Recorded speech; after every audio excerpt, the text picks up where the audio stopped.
હું Chandrakant Shah Prasil park senior citizen ક્લબનો પ્રમુખ છું અત્યારે, અને સંજય વાટિકામાં રહું છું.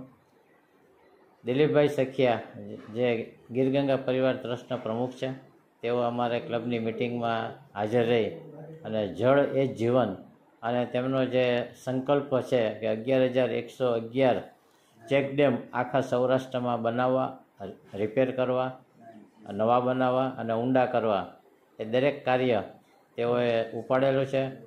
અને તે જળની કેટલી મહત્ત્વ છે એના વિશે પણ ખૂબ ઊંડાણપૂર્વક સમજણ આપી.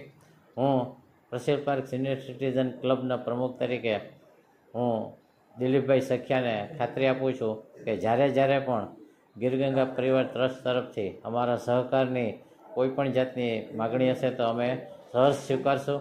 અને તેમનું આ કાર્ય છે એ ખરેખર સરાહનીય છે અને એના માટે ખરેખર ક્લબ એમનો આભાર માને છે.